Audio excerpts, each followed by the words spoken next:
Today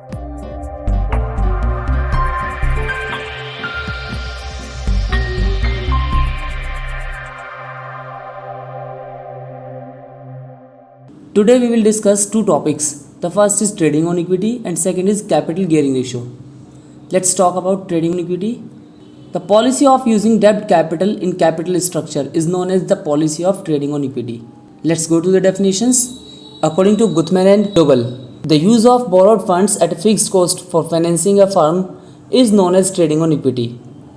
According to Gestenberg, when a person or a corporation uses borrowed capital as well as own capital in the regular conduct of its business is said to be trading on equity. Following are the aims of trading on equity. First, to control over more financial resources with minimum ownership capital. Second, to enhance return on equity share capital. Third, to retain control over business. Let's talk about types of trading on equity. There are two types of trading on equity. The first is trading on thin equity and second is trading on thick equity. Trading on thin equity is said to be when in the firm's capital structure debt capital is greater than equity share capital, and trading on thick equity is said to be when in the capital structure debt capital is less than equity share capital. Now, analysis of trading on equity. We can analyze the trading on equity by using following two bases. The first is normal rate of return, which is calculated as total earning after tax divided by total capitalization multiplied by 100, where total earning after tax is equals to earning before interest and tax minus tax. It means to calculate total earning after tax, we do not deduct interest from the EBIT. The second, earning rate on equity share capital.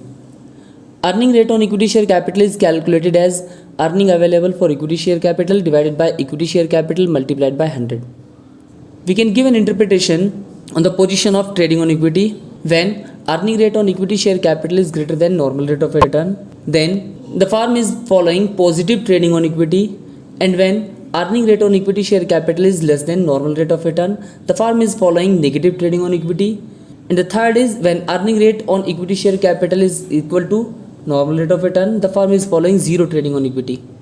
The capital employed in a business is fixed assets 14 lakh rupees, net working capital 6 lakh rupees, total assets 20 lakh rupees. This has been financed by equity share capital 6 lakh rupees, reserve and surplus 2 lakh rupees, 8% debentures 10 lakh rupees, 7% preference shares 2 lakh rupees. The company earns a profit of 5 lakh rupees before interest and tax, whose tax rate is 50%. Comment upon trading on equity. First of all, we will calculate normal rate of return, and it is normal rate of return is equals to earning after tax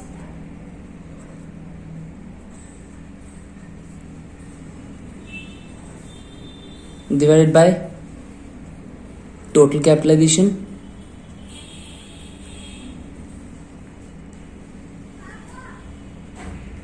multiplied by 100. So, we can calculate earning after tax as EBIT minus tax. We are given in the question is 5 lakh rupees EBIT and tax rate is 50%. We will get 2,50,000 rupees earning after tax. We will put it here 2,50,000 divided by total capitalization, where the total capitalization is given in the question as 20 lakh rupees multiplied by 100.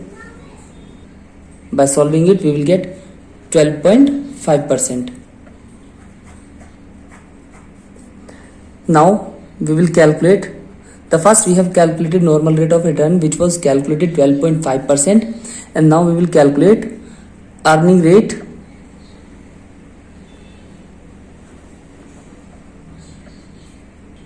on equity share capital.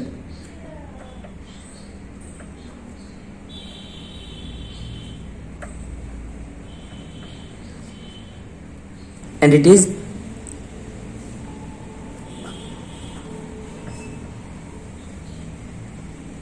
earning available for equity shareholders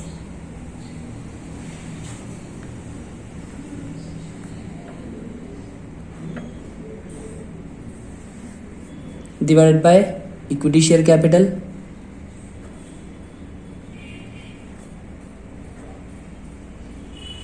multiplied by 100.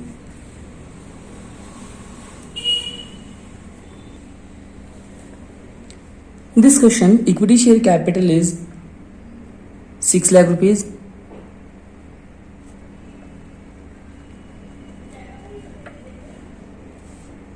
Now we will calculate earning available for equity shareholders, and it will be calculated as EBIT. We are given 5 lakh rupees.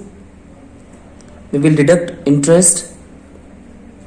In the question, we are given 8% debentures of 10 lakh rupees. So 8% of 10 lakh will be 80,000. We will get EBT, earning before tax. From EBT we will deduct tax at the rate of 50%, and it will be 2,10,000. The next amount comes to earning after tax, 2,10,000. We will deduct preference dividend from earning after tax, and we are given in the question 7% preference share capital of 2 lakh rupees. So 7% of 2 lakh will be 14,000.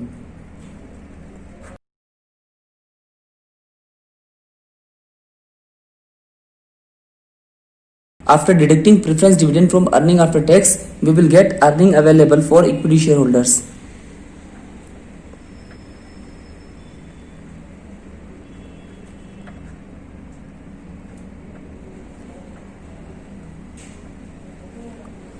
Putting value here, 1,96,000. After solving it, we will get 32.67%.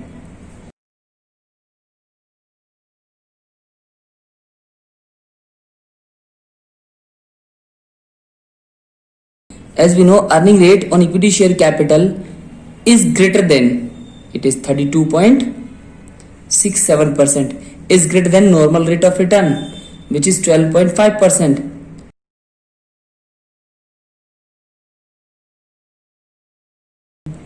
So we can say that the company is in the position of positive trading on equity.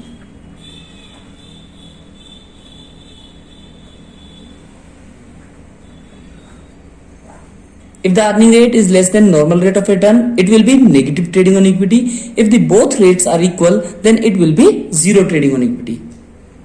Now our next topic, capital gearing. Capital gearing is used to indicate the relative proportion of fixed cost capital to variable cost capital in the capital structure. Definitions.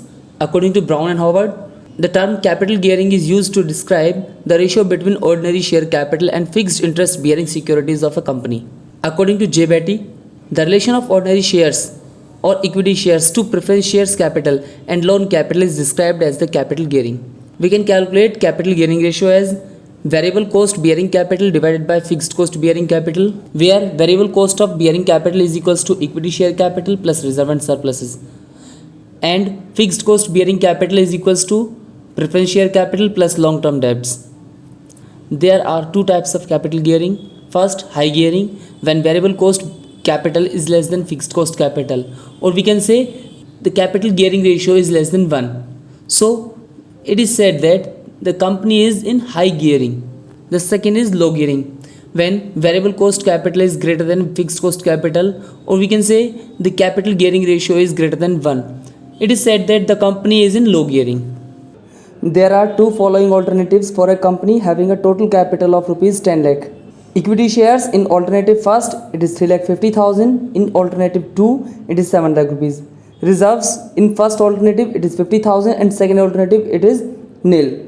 7% preference shares in first alternative, it is 2 lakh rupees, and in second alternative, it is 3 lakh rupees. 8% debentures, 4 lakh rupees in first alternative, and second alternative, it is nil. Comment on capital gearing ratio.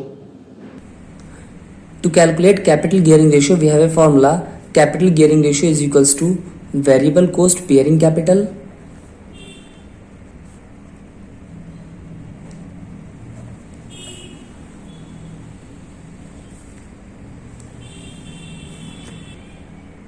divided by fixed cost bearing capital.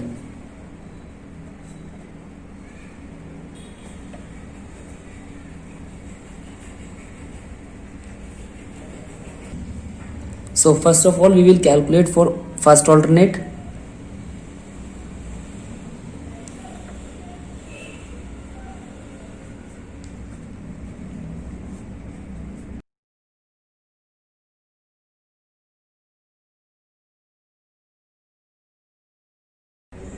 variable cost bearing capital is equals to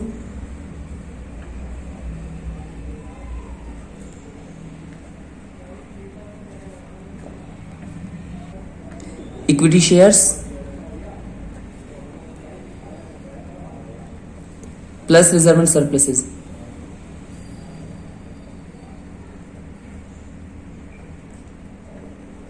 In the question, for first alternative, equity share capital is 3,50,000 and reserves is 50,000. So we will get variable cost bearing capital of rupees 4 lakh. We got variable cost bearing capital 4 lakh rupees.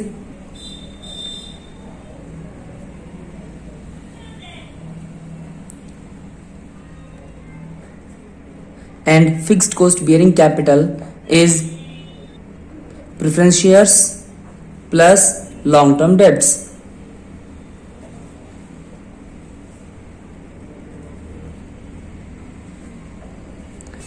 So in the first alternate, preference share is 2 lakh rupees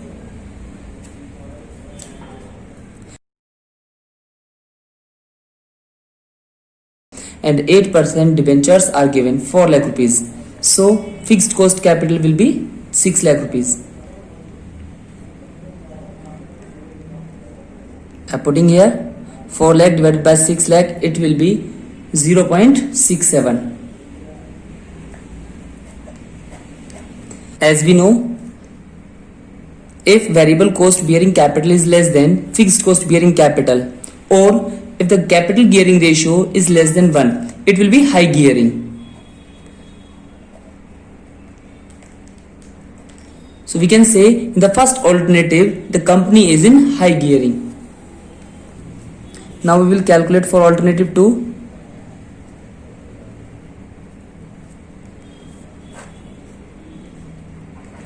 In the second alternate, we are given equity share capital of 7 lakh rupees. Only equity share capital is given in that question. No reserves are given. And preference shares are given 3 lakh rupees, which is variable cost bearing capital, and divided by fixed cost bearing capital, in which 3 lakh rupees preference shares are given.